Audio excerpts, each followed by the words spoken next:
Marian Anderson.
I thought by the end of this course and all the difficult issues we face, you might all be looking for a campground.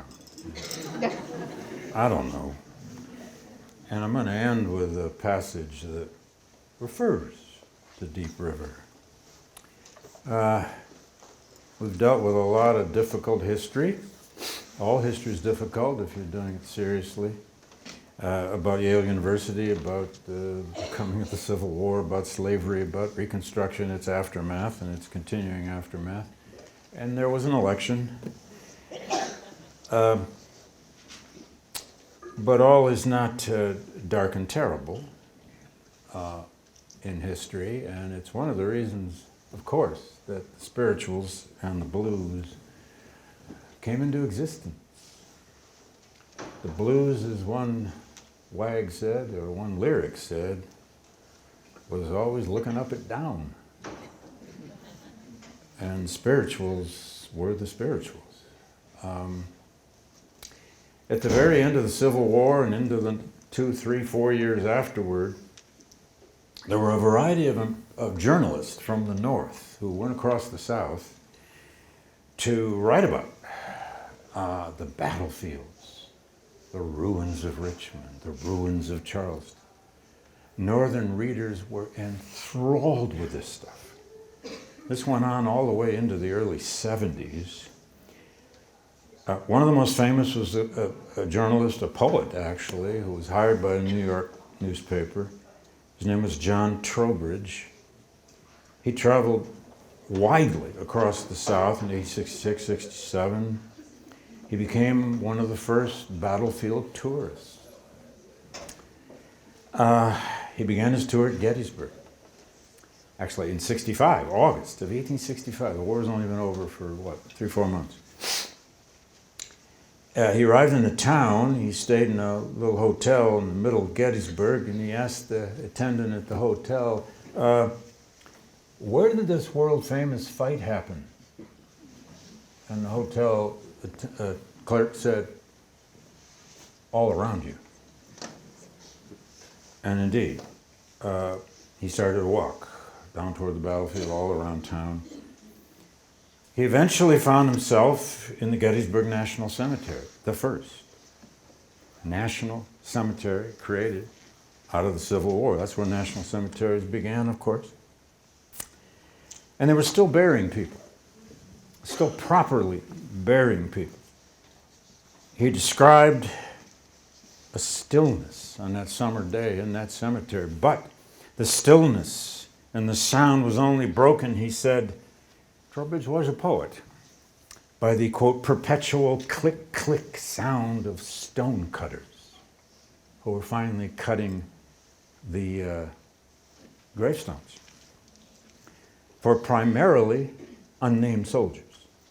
If you've ever been to Gettysburg National Cemetery, you know, like a number of other of the Civil War cemeteries, you'll find these stones that say Ohio, 310 bodies. Pennsylvania, 490 bodies. They were buried without names. This astonished Trowbridge. How many were unknown? How many were killed? But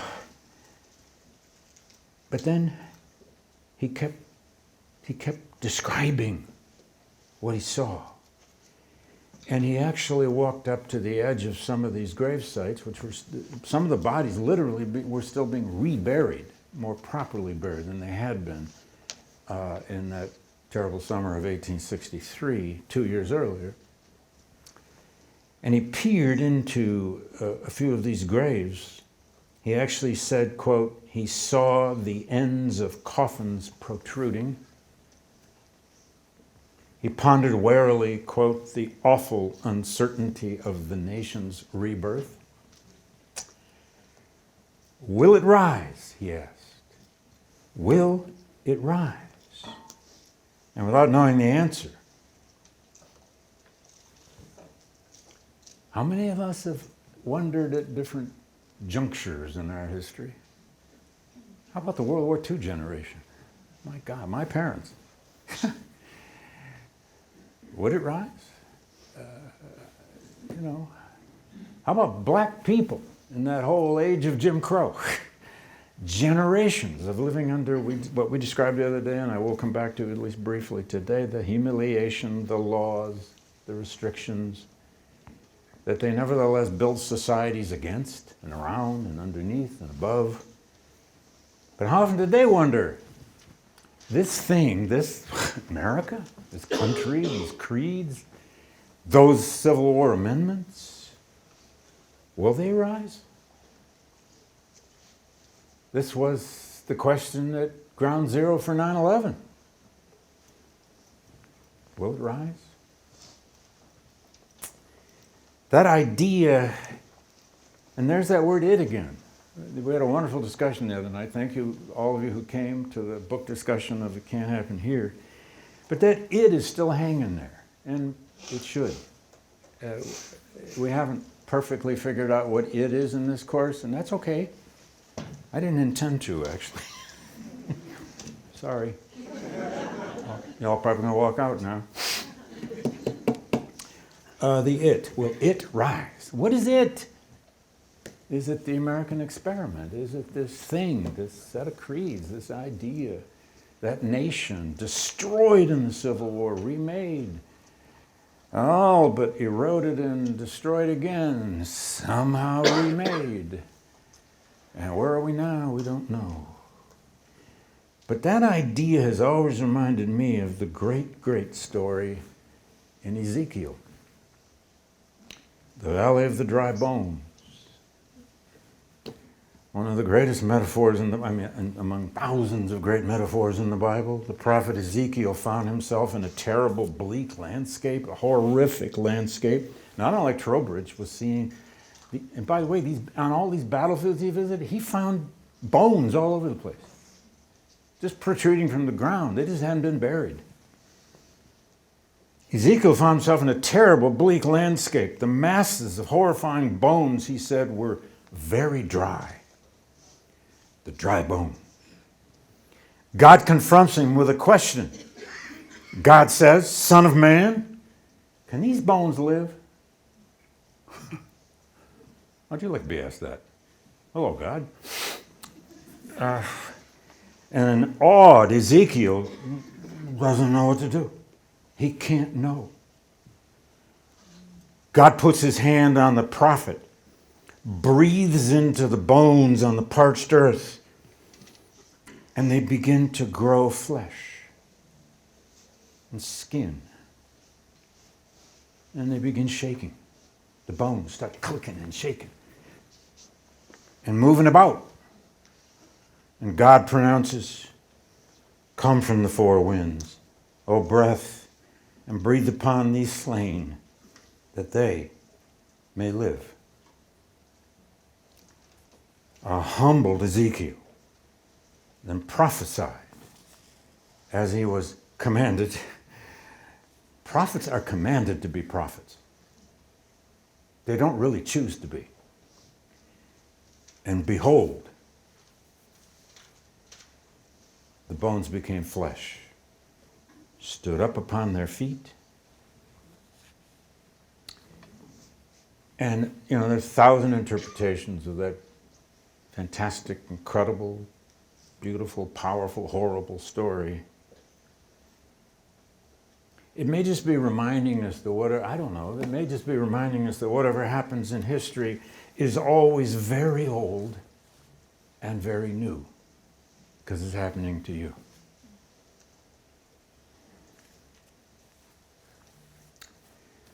Okay. Now, this is going to be fun for me. I hope you don't mind. Just to revisit quickly, this, of course, was the photo I had up the other day of the burning of the headquarters building of the newspaper in Wilmington, North Carolina. Burned and destroyed. Manly, its editor, escaped town in a carriage, ended up living in New York City. The white supremacist crusade to take back not just Wilmington and its county and throw out its black congressmen and its black policemen and black city council members. It totally overthrew Wilmington, that county, and then within a year overthrew the whole government of North Carolina. And North Carolina was redeemed. The last of the southern ex-Confederate states to be so redeemed. There were, I forget, I should have had that memorized this morning. Many thousands of black people registered to vote and voting in North Carolina at the beginning of 1898. There were about 1,000 who voted 2 years later. They were explicitly disfranchised, not just by some subterfuge or some indirect way. They were explicitly disfranchised by 1902 by the North Carolina legislature because they were black. Now, what I want to do next is really I'll do it quickly, but I want to show that this place called Yale University obviously underwent all sorts of great changes, progress and its lack of progress, and it's now 3.25 centuries. We focus mostly on the 17th, in the 18th and 19th century and into the early 20th century. You've read the book, you've read the chapter about all the young black men who start coming to Yale, and eventually some black women in the graduate programs, music, teaching. It's a mixed story. They faced all kinds of racism here, but they came. You've read the late chapter 11, about student life around Yale in the late 19th century, which was full of minstrelsy and debates and debating clubs about whether lynching was justified and so on. You've read all that. We got all that out of the Yale Daily News.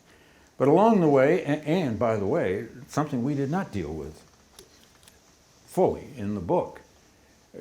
There's only so much time and space.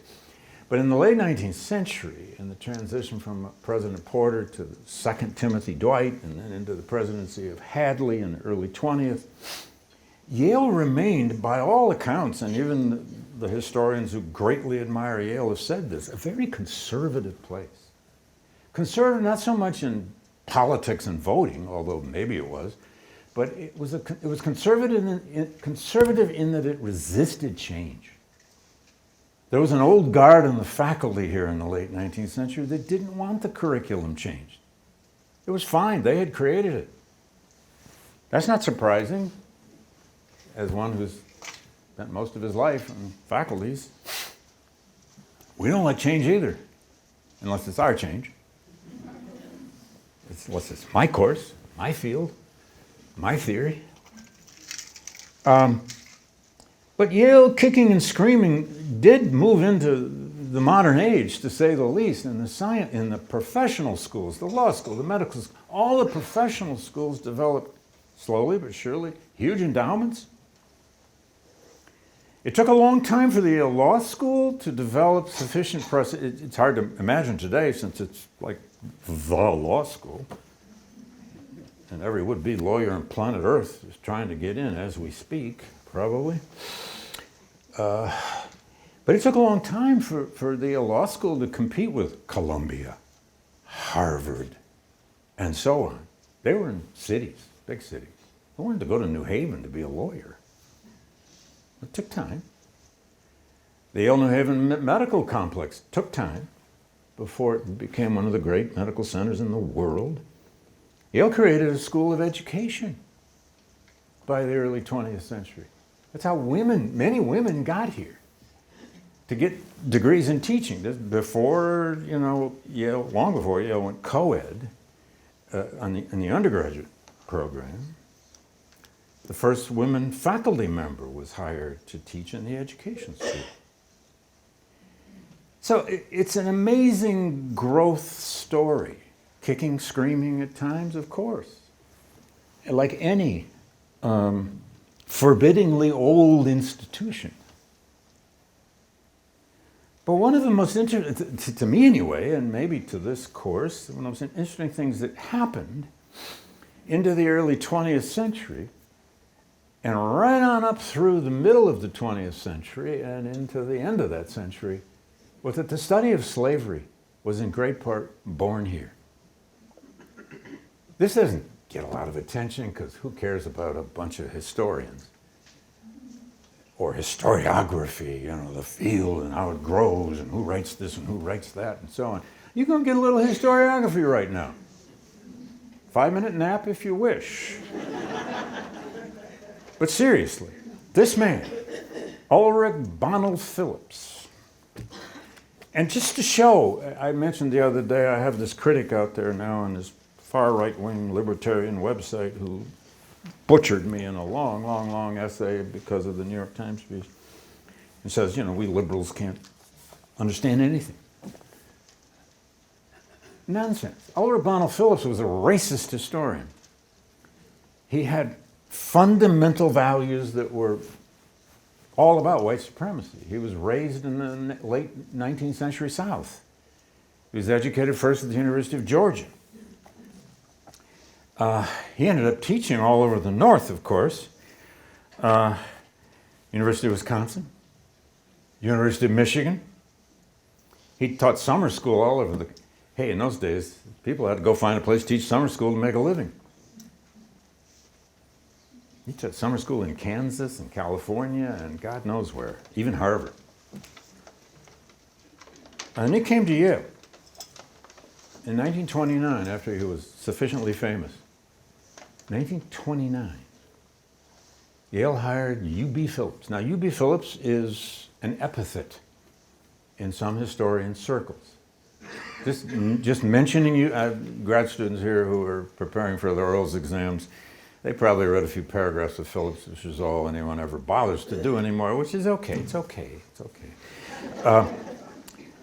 But if you grew up between 1900, 1905, 10, and World War II, or for that matter, right into the 1950s, whatever you knew about American slavery, from schooling, not every school, but most schools, colleges, books, reading. If you were a reader, you knew it from U.B. Phillips and the people he influenced.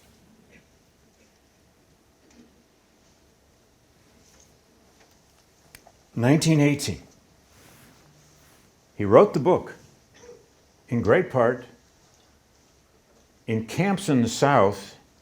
Actually finished the book in a YMC camp that had been converted into a military camp in 1917 in the midst of World War I. It's called American Negro Slavery. I might have brought a copy with me. Oh, God, there it is, you know.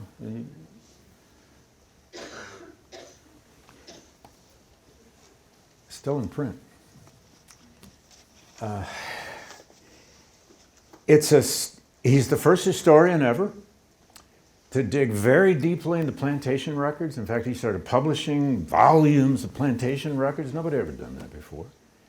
All manifests of slaves, different kinds of slavery in the Cotton Belt from the Tobacco Belt, and no one really done this kind of work before. And then he started training graduate students. He was the Southerner that everybody wanted on their faculty in the North now. Gee whiz. What have we learned about why that might have been? Folks, the influence of the Lost Cause was tremendous even in the North. Again, witness the war memorial that I discussed again the other day. He doesn't come to Yale in 1929. He'll spend the last 4 years of his life here. 5 years, sorry. He's going to die in New Haven in January 1934. One of his books was posthumously published. He wrote many, many, many books, many, many edited collections. There was really no one else like him. There are people who will admit that U.B. Phillips was one of the greatest American historians, except for his racism. And there is an entire volume of essays on U.B. Phillips, put out in the 1990s. All kinds of people wrote for it.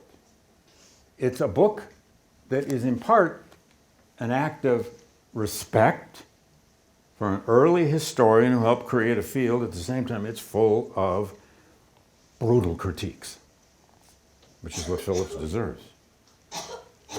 Now, I just want to quickly, I'm not going to quote from American Negro Slavery or the racist, well, maybe one or two. The book is full of these basically denigrations of black people, as though this was just common knowledge. The black people didn't have the capacity for this or the capacity for that. They were, quote, submissive, light-hearted, ingratiating, fond of display, had a proneness to superstition. I mean, all this stuff sounds like it's out of minstrelsy, it's out of coon shows or something. No, this was common belief across American society, at least among white folk. They had an acceptance of subordination. They were chafing and chattering. They had a humble nonchalance and a freedom from carking care. What the hell that meant. But again, it also then goes on to show in economic and political and social terms just how incredibly important slavery was to the development of America, and especially the American South. And the South was America's region in those years. Everything was still about what's happening in the South, the Southern problem, the Negro problem, the black problem.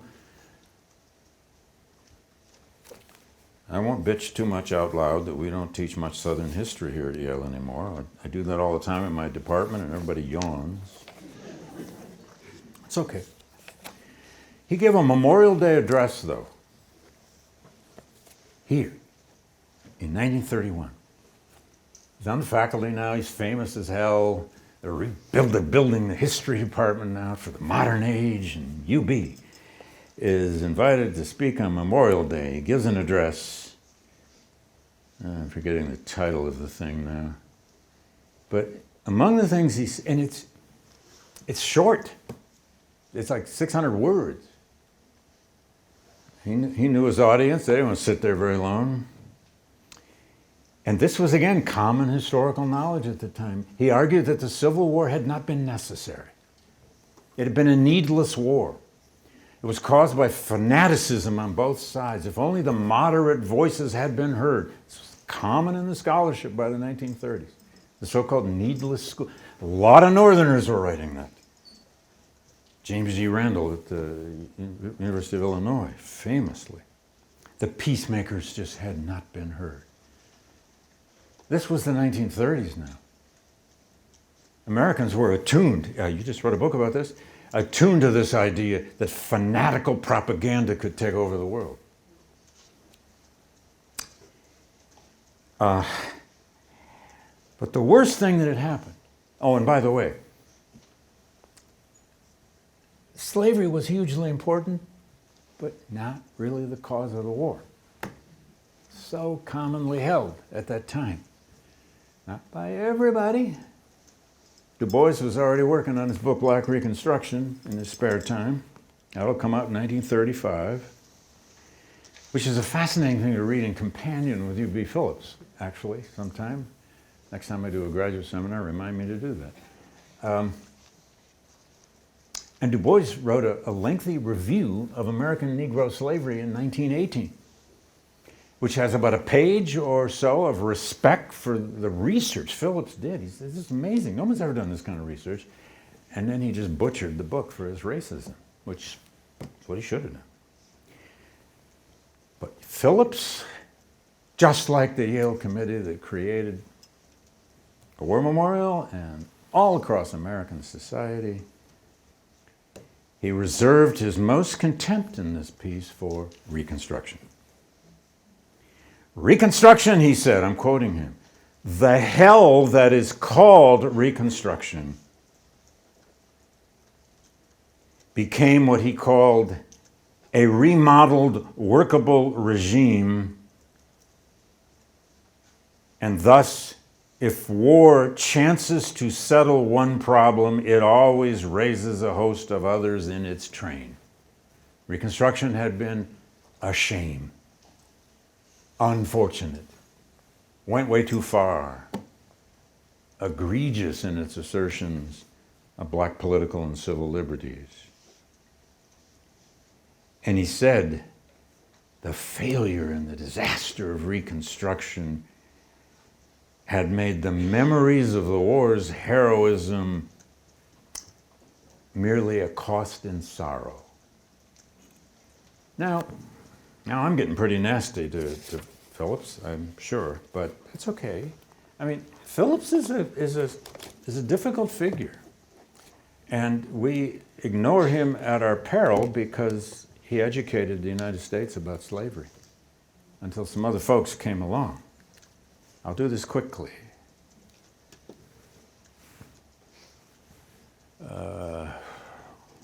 Guys, this is not moving. Carl.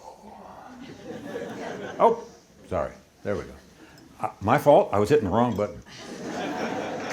As always, Carl, it's my fault. We had a typo up here on my outline. I said, no, Carl, leave it there. It's kind of the way I work. And he said, no.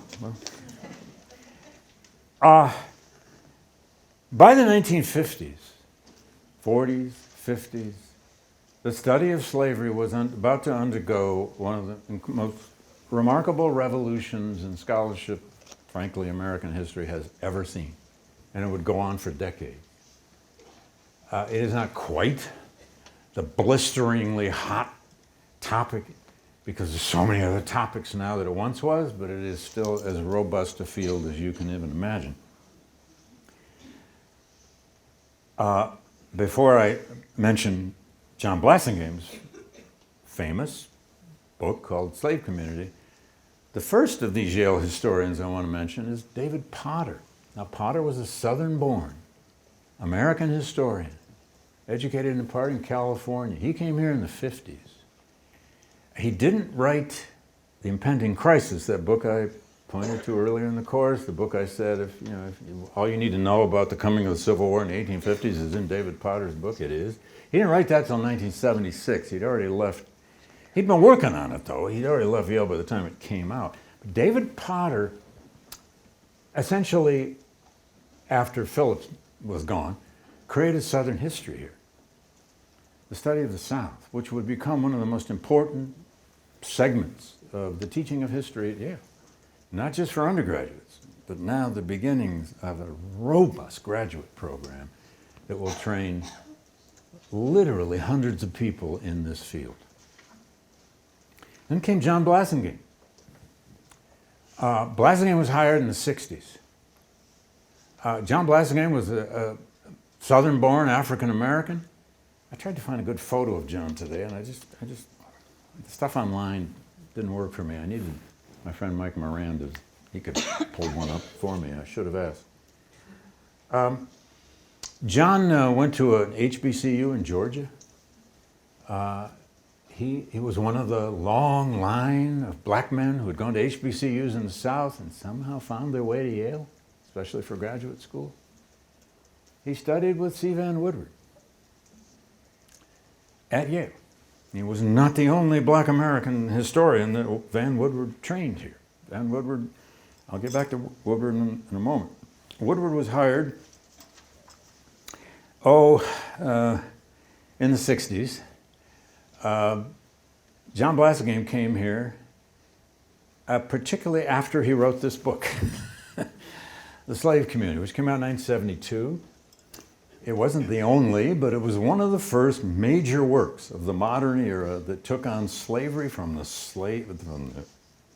enslaved people's perspective. Controversial book. It used all kinds of typologies that nobody likes anymore. I won't go into all of that. But this book, Plantation Life in the Antebellum South by Blassingame, was along with Kenneth Stamp, was the first book I ever read on slavery. I didn't read U.B. Phillips until later. I hadn't been soiled by U.B. Phillips. This book had a tremendous impact at the time, and then tremendous criticism.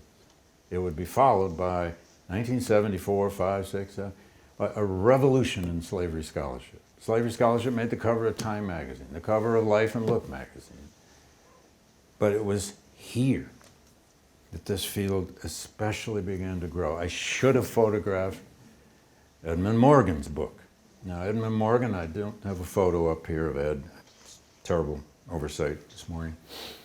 One of the greatest historians of America ever. He taught here for 50 years. He was a great scholar of the American Revolution, the colonial era, and his book was called, it came out in the 70s, American Slavery, American Freedom. It's about colonial Virginia and revolutionary Virginia.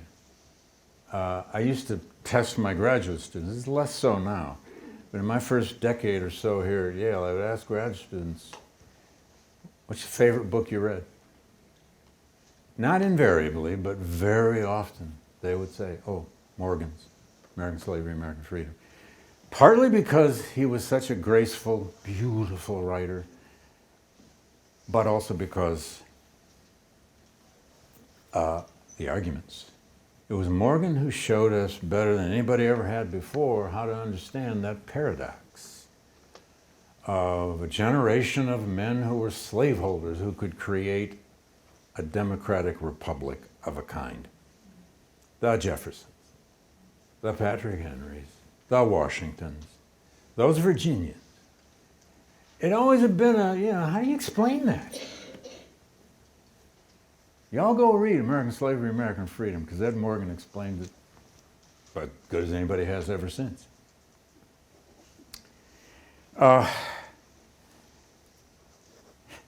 Is this a quaint photo or what? This is a ridiculous photo.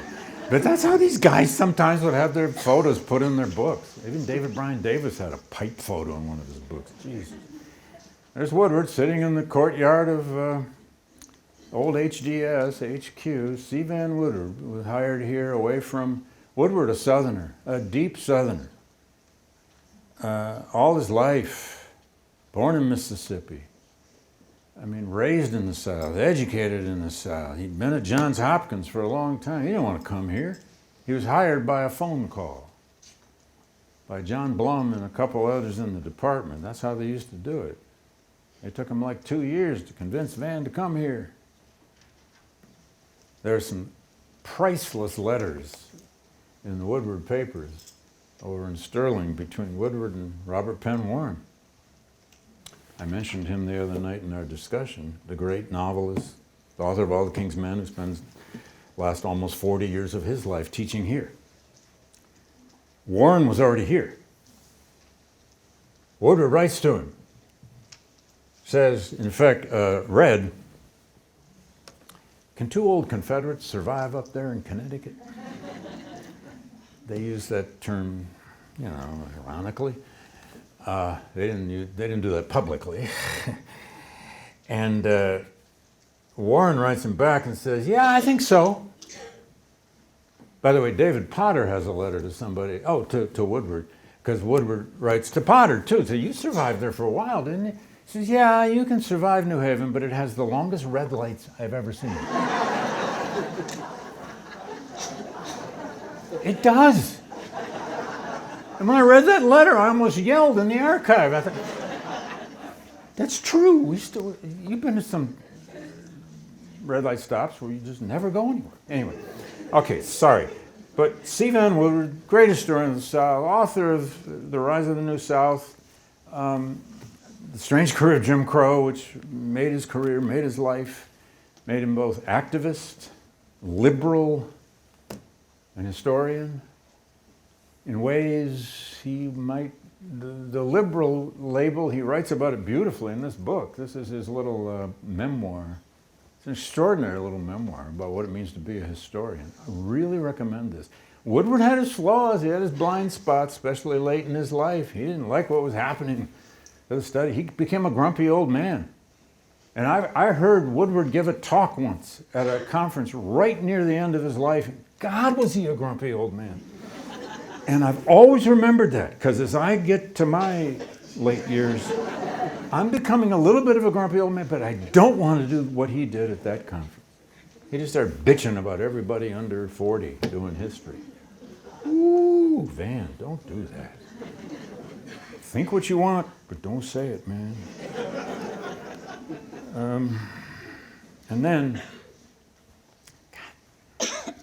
And then this gentleman, David Brion Davis, came here from Cornell after winning the Pulitzer Prize for a book called The Problem of Slavery in Western Culture. I wish I had more time to discuss it.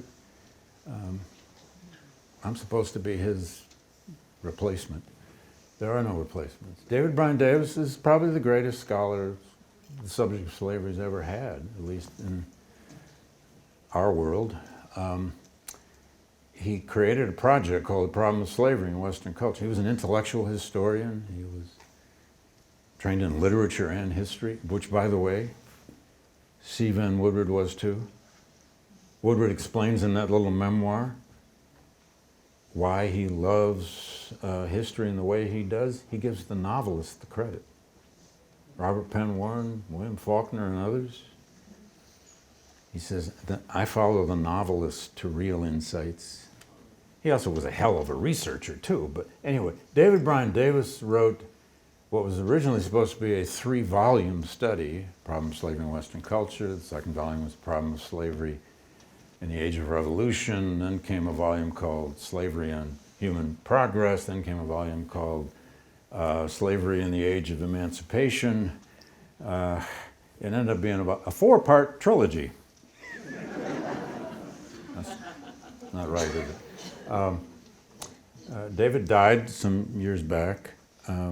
He created the Gilder Lehrman Center for the Study of Slavery here, Slavery and Abolition here in 1998. The first such institute and center anywhere in the world, and I'm still the director of it. So between the 50s and the 90s and in now to this century, there were other places this field was being studied, to say the least, but nowhere more important than Yale. I don't know if there'll be a second volume after our first volume. There should be, there needs to be. There could be a volume just on these historians and the creation of this field. I don't think I want to write that. So maybe some of you will.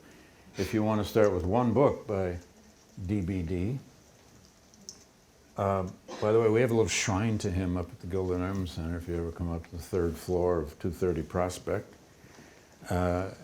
And the reason we do is because we have most of his slavery library, which is breathtaking. Breathtaking. We have 2 entire shelves of the books he reviewed for the New York Review of Books with all the Post-its. I mean, this is weird, isn't it? This is the stuff historians care about, you know. But before he died, he wrote this, Inhuman Bondage, which was a kind of a summary of all the books he'd written for a general audience. And it's an amazing book, if you want a one volume. It kind of tries to... Now, Jim Crow was a system of humiliation.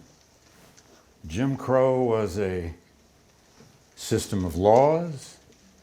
Jim Crow became a system, a way of life, a structure enforced by violence. Now, I'm going to spare you a whole lecture about lynching. Lynching is a subject we've kind of touched before, especially the violence of the Klan and Reconstruction.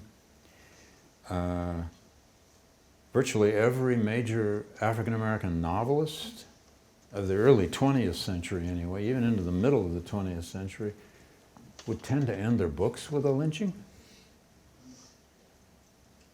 There's a lynching at the end of the autobiography of an ex-colored man. There's a lynching at the end of Walter White's first novel.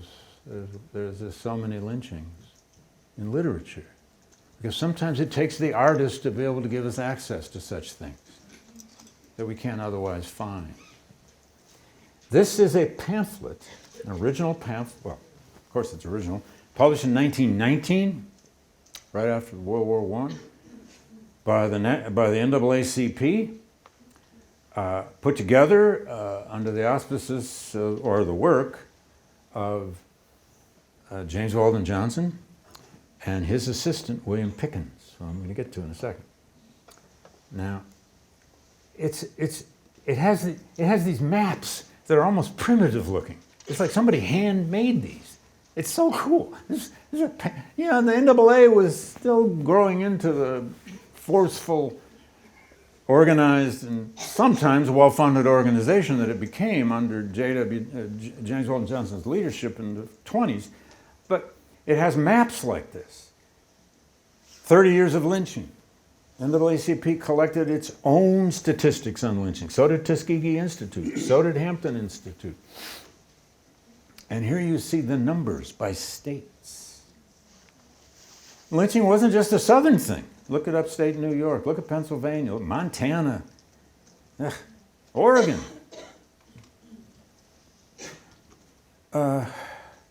Lots of studies like this were done.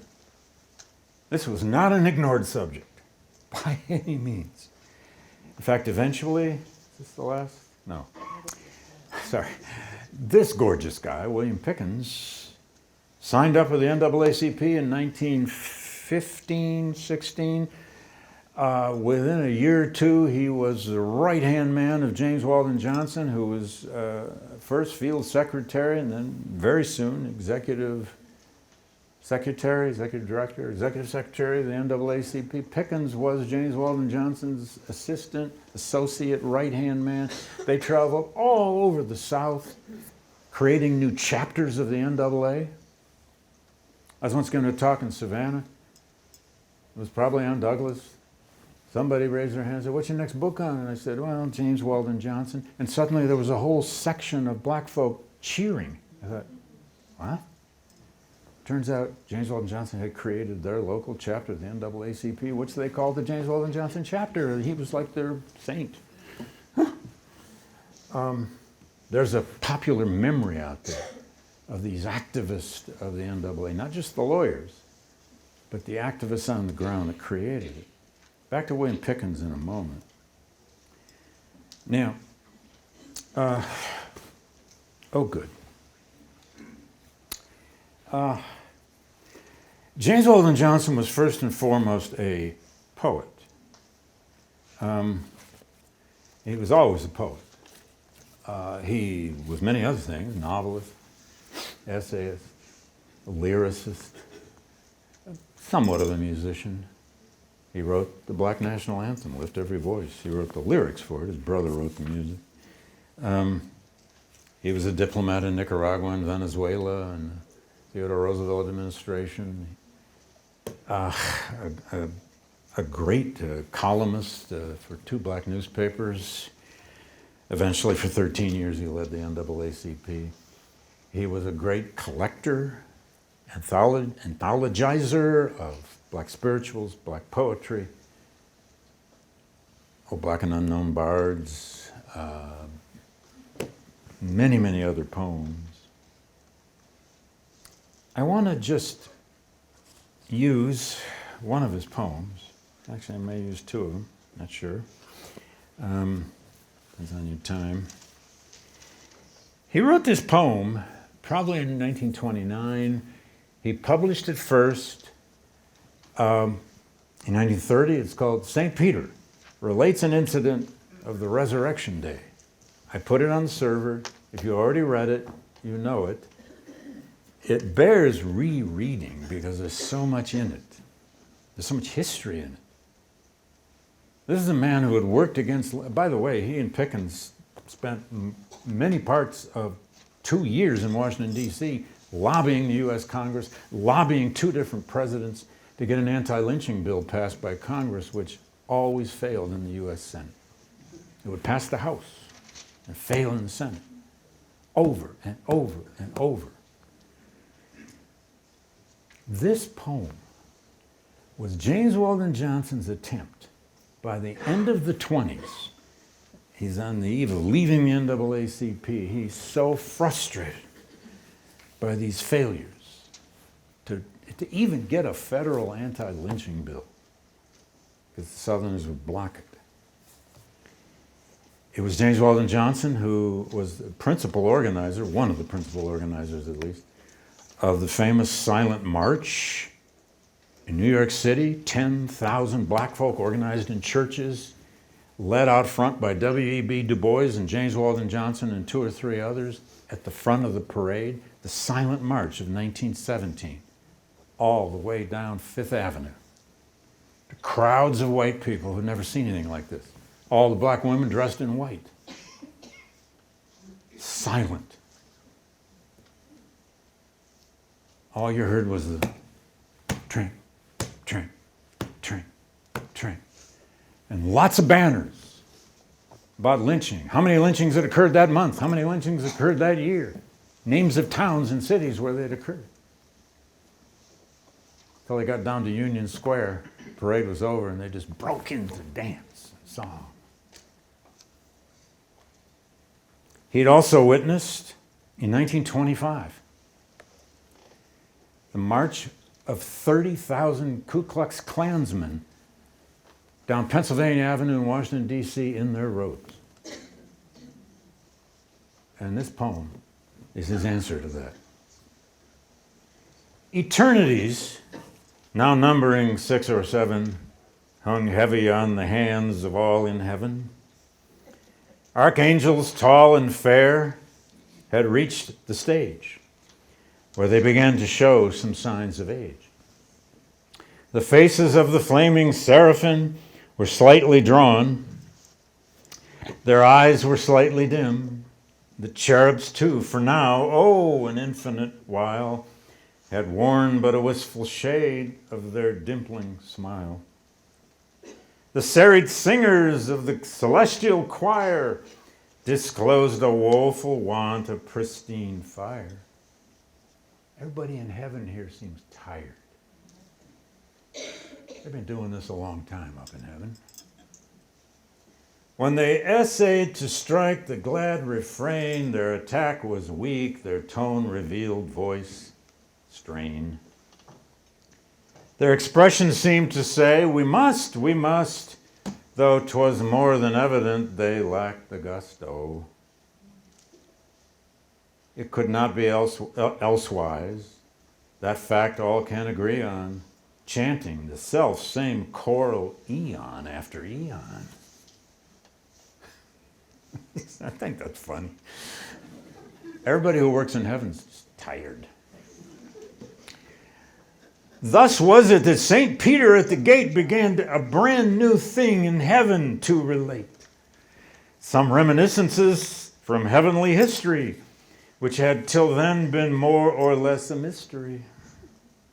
So now and then, by turning back the pages, were wiled away some moments from the ages, was gained a respite from the monotony that can't help settling on eternity. They're just bored in heaven. St. Peter's trying to shake them up a bit. Tell us a tale, St. Peter, they entreated, and gathered close around where he was seated.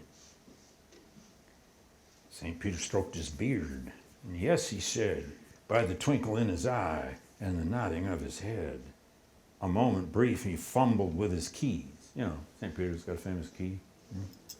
It seemed to help him call up memories. Straight away there flashed across his mind the one about an unknown soldier who came to Washington. The host stood listening, breathlessly awake, and thus St. Peter spake. 'Twas resurrection morn, and Gabriel blew a blast upon his horn that echoed through the arches high and vast of time and space, a long resounding blast. To wake the dead, dead for 1,000,000 years, a blast to reach and pierce their dust-stopped ears, to quicken them wherever they might be, deep in the earth or deeper in the sea. Who are all these people in heaven? A shudder shook the world, and gaping graves gave up their dead. Out from the parted waves came the prisoners of old ocean. The dead belonging to every land and clime came thronging. From the four corners of all the earth they drew, their faces radiant, their bodies new. Creation pulsed and swayed beneath the tread of all the living and all the risen dead. Swift-winged heralds of heaven flew back and forth, out of the east to the south, the west, the north, giving out quick commands and yet benign, marshalling the swarming milliards into line. The word went forth, spoke by some grand panjandrum, perhaps by some high potentate of clandom, that all the trusty patriotic mentors and duly qualified 100%ers should forthwith gather together upon the banks of the Potomac, there to form their ranks, march to the tomb by orders to be given, and escort the unknown soldier up to heaven. Unknown soldier was put there after World War I. Compliantly, they gathered from each region the GAR and the DAR, the Legion, veterans of wars, Mexican, Spanish, Haitian, trustees of the patriotism of the nation. Keymen, watchmen, shunning circumlocution, the sons of this and that and of the revolution. Not to forget, there gathered every man of the Confederate veterans and the Ku Klux Klan. The Grand Imperial Marshal gave the sign. Column on column, the marchers fell in line. Majestic as an army in review, they swept up Washington's wide avenue. They're marching from the Capitol to Arlington and the Tomb of the Unknown. Then through the long line ran a sudden flurry. The marchers in the rear began to hurry. They feared unless the procession hastened on, the unknown soldier might be risen and gone. He might get out. It's his day. It's a poem. The fear was groundless. When they arrived, in fact, they found the grave entirely intact. Resurrection plans were long, long past completing ere there was thought of reinforced concreting. They heard a faint commotion in the tomb, like the stirring of a child within the womb. At once they saw the plight and set about the job to dig the unknown soldier out. They worked away, they labored with a will, they toiled with a pick and a crowbar and a drill to cleave a breach, nor did the soldier shirk. Within his limits, he helped to push the work. He's pushing his way out. He, underneath the debris, heaved and hove up toward the opening which they cleaved and clove. Through it, at last, his towering form loomed big and bigger. Great God Almighty, look, they cried. He is a N-word. I published an essay in the New Republic about this poem and wouldn't allow that N-word to be published. All right. Surprise and consternation and dismay swept over the crowd. None knew just what to say or what to do and fell back aghast. Silence, but only in an instant did it last. Bedlam. They clamored, they railed, some roared, some bleated. All of them felt that somehow they'd been cheated. The question rose, what to do with him? The Klan was all for burying him again. The scheme involved within the Klan's suggestion gave rise to a rather nice metaphysical question. Could he be forced again through death's dark portal, since now his body and soul were both immortal?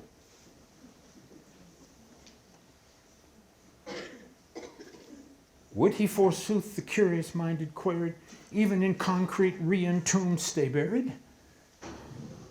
In a moment more, amidst the pile of broken stone, the unknown soldier stood alone.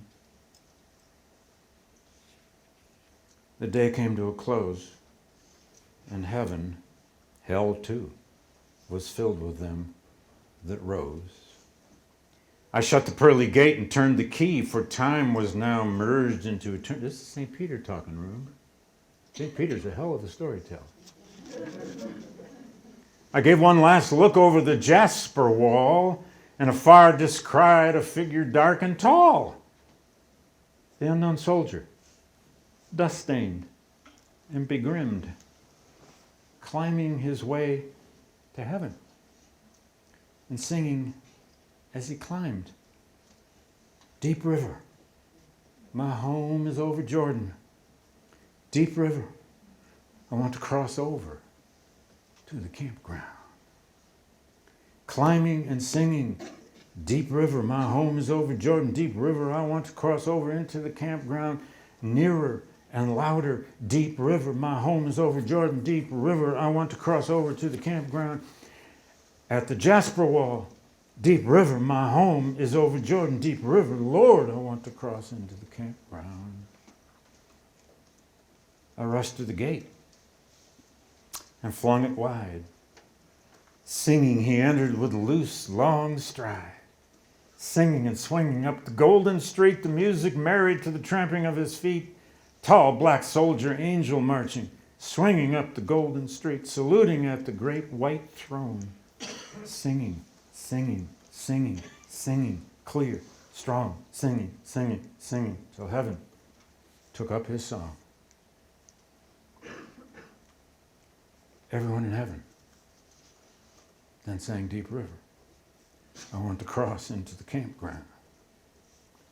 The tale is done, says Johnson, St. Peter. The angelic host dispersed, but not till after there ran through heaven something that quivered twixt tears and laughter.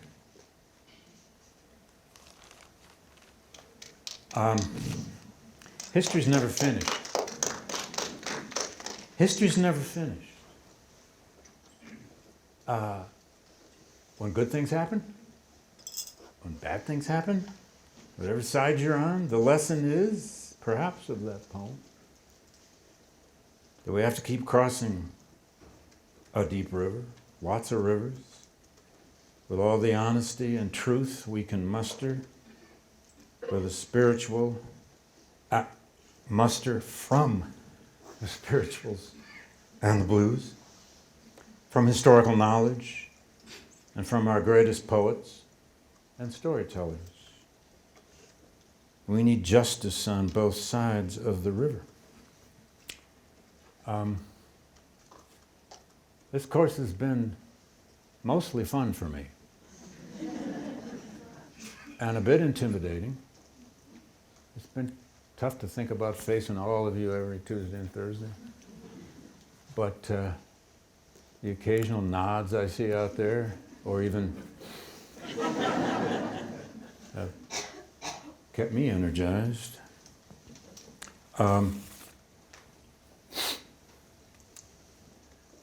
It will rise, probably. That's the best we can know. Thank you.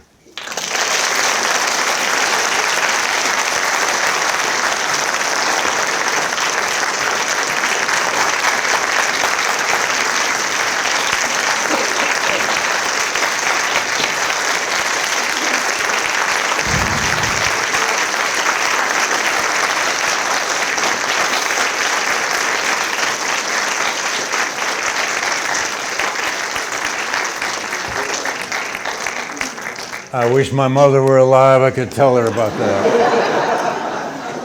Wow. Thank you. Thank you. Students, you know you got a final coming up, but that's anticlimactic.